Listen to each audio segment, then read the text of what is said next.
All right, back here on NBC Sports Radio, as promised, NBC Sports Radio's own Kevin Kugler is at the NFL Draft, and he caught up with Jared Goff, the new number one selection, the newest member of the Los Angeles Rams. Let's listen in to Kevin and Jared Goff. Thanks very much. Kevin Kugler joined now by the number one overall pick, Jared Goff, who was selected by the Los Angeles Rams with the number one pick in the 2016 NFL Draft. It'd been talked about for weeks and weeks and weeks, but now that it's actually here, the number one overall pick, how does that feel? It's surreal. It's very surreal. But at the same time, something I've worked for my whole life and something that has kind of come to a culmination now, and I'm excited to get to work and really, really excited. When you go number one overall, it obviously comes with a certain amount of expectation. When you go number one overall in a new market for the National Football League in Los Angeles, sure, yeah. What does that carry with it? Yeah, there's going to be a little bit more to it, but at the same time, I'm going to treat it the same. It's football is football, and really my goal is to come in and help the team any way I can. I'm going to come in and work hard and be the best teammate I can be. You kept coming back in your career time and time again. You took some punishment. You learned a lot, I'm sure, from the ability to avoid a pass rush at times. What did that teach you, avoiding a pass rush at the college level, that you can carry over to this next level? Oh, it's big. I think it's a big part of the game. It's something that can, extend the play. It can get you into a better field position. It can get you more first downs. It can help you overall win the game and win more games and win playoff games and Super Bowls. And so, yeah, I'm going to carry a lot of stuff that I did in college with me.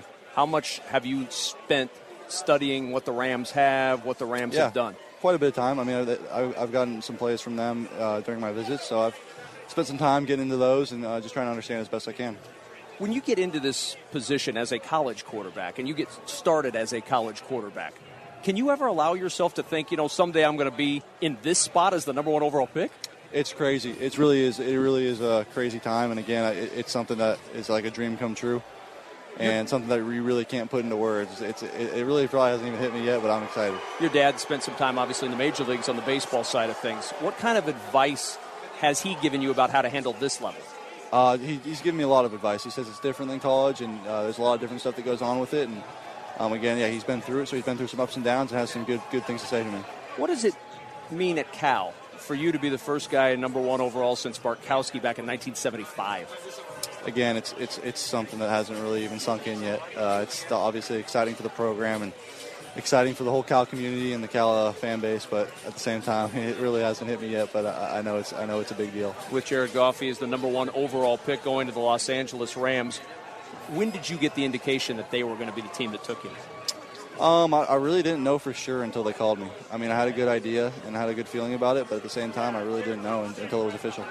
When you stay on the West Coast to play, and as you will do, you'll just move down a little bit on the West Coast from Cal and head to the Los Angeles area. What's your expectation for when you get into the league? What do you expect in this first minicamp opportunity? I'm gonna put my head down and work as hard as I can. I want to be the best team that I can be and help the team in any way I can. If that means playing right away, then I'll do that. If that doesn't mean that, then I'll do that as well. It's whatever the coaches want to do, and I'm going to work as hard as I can, though, to get to the position to play. Who's most excited in your family? Man. Probably my mom and dad, my sister. What's it mean to them? It's exciting. It's something that they've watched me grow up and they've watched me play football my whole life, and for it to come to the culmination and to be the number one pick is something that, again, it's hard to put into words. Which one gets more excited about it, mom, dad, or sister? I don't know. They're probably pretty even. They're all very excited for me. Well, congratulations on this one. That's Jared Goff, selected number one by the Los Angeles Rams. For NBC Sports Radio, I'm Kevin Kugler at the 2016 NFL Draft. Thanks, Kevin. And Jared Goff's dad is Jerry Goff, who played for the Montreal Expos in the early 90s, the Pirates in the early 90s, and then the Astros. Finished his career in 96. That was my first year covering Major League Baseball.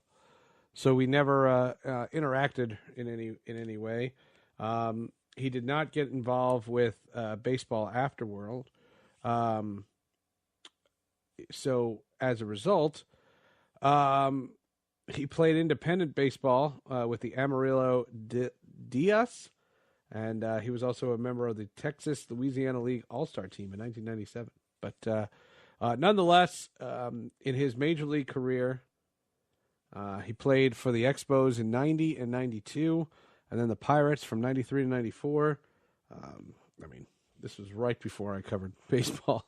My first year in baseball, just people ask me this all the time. My first year in baseball was 1996. I covered the Rockies. I covered the Rockies 96, 97, and most of 98. In 98, I moved to Seattle, and I started doing the Seattle Mariners postgame. I did that 98, 99, and 2000. In 2001, I left to go work for Major League Baseball. And that was different. I worked for MLB radio for 8 years. And so by that point, once you work for the whole, for all the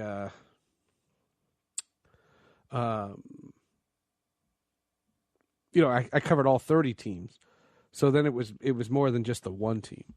Since my days covering baseball, I covered all 30 teams for SiriusXM and ESPN, and I was on Baseball Tonight, and then also through stuff at Fox Sports.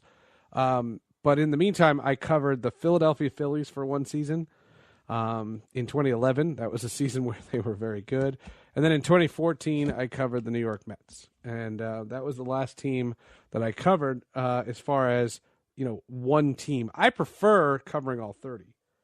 I have said that many, many times. I actually enjoy all 30 better. I like working it because, first of all, you don't have you get to know people differently, and you wind up getting invested in the team that you're in so much that it skews your vision. And I prefer that. I prefer covering all 30. I love tuning into a game and having a vested interest in every baseball game that's being played. To me, is more of an appeal than just the one team. But what I've learned about fans are fans of a team first and the league second.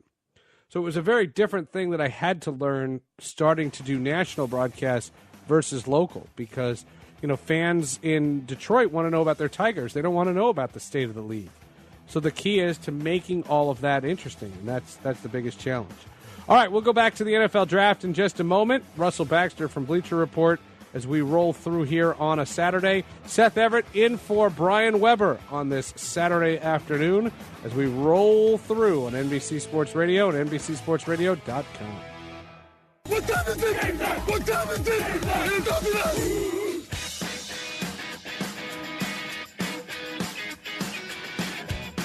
All right, 34 past the hour. Seth Everett in for Brian Weber on NBC Sports Radio. That's brought to you by Grainger, serving you with the products you need to help keep your facility running. Call, click, or stop by today. Grainger, for the ones who get it done. 855-323-4NBC.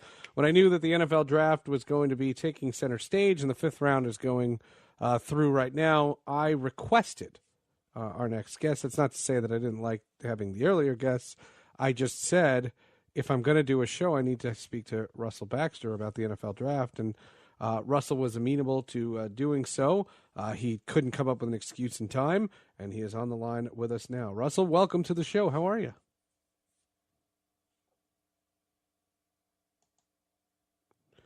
Really? Are we going to try again?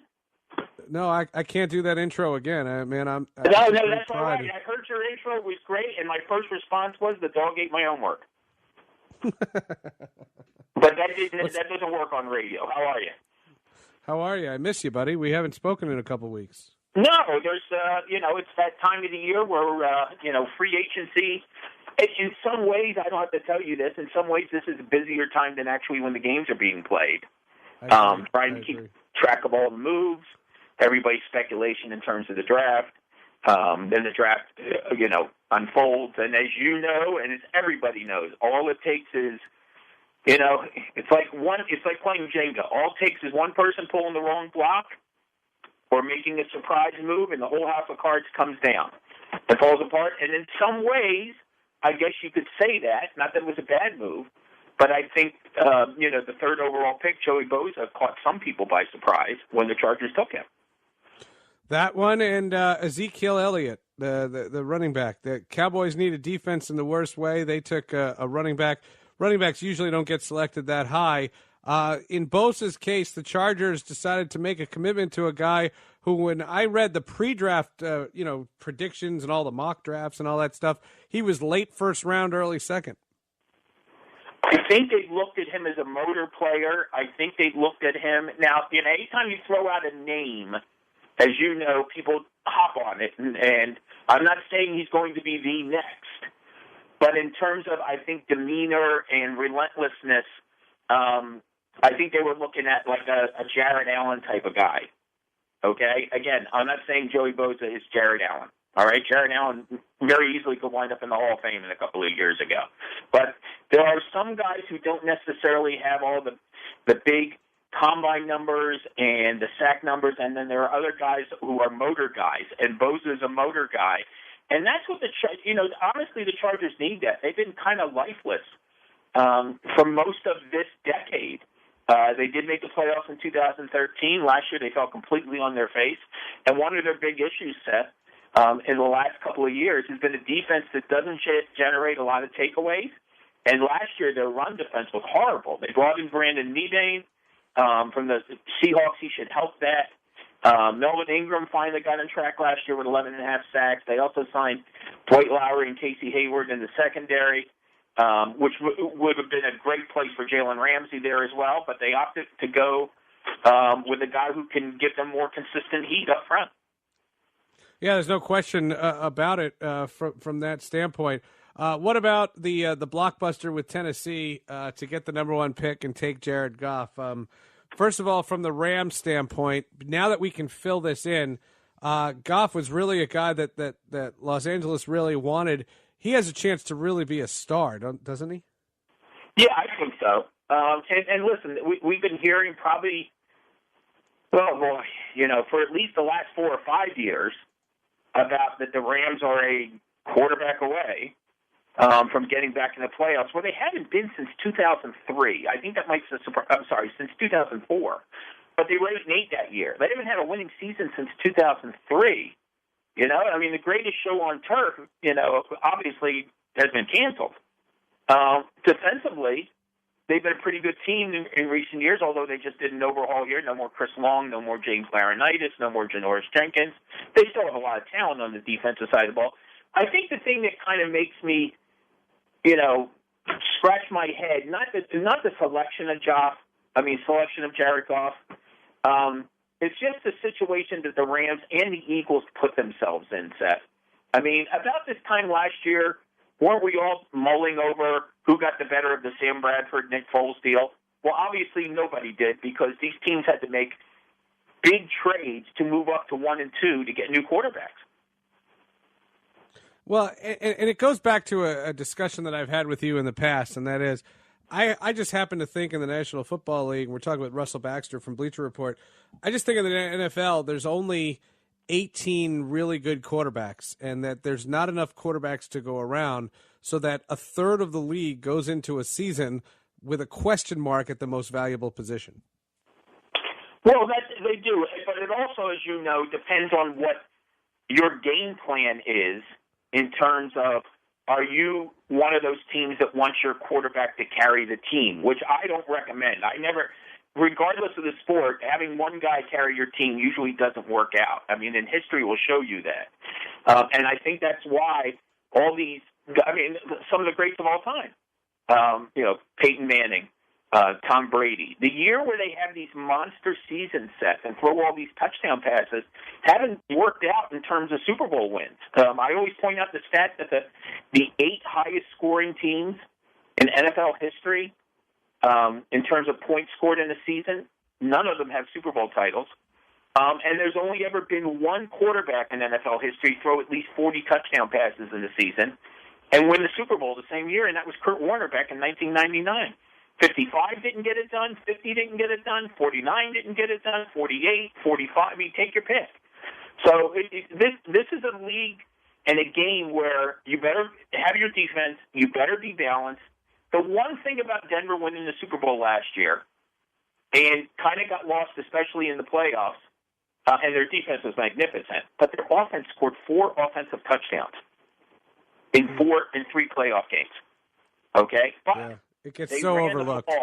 They ran the ball an average of about 30 times a game.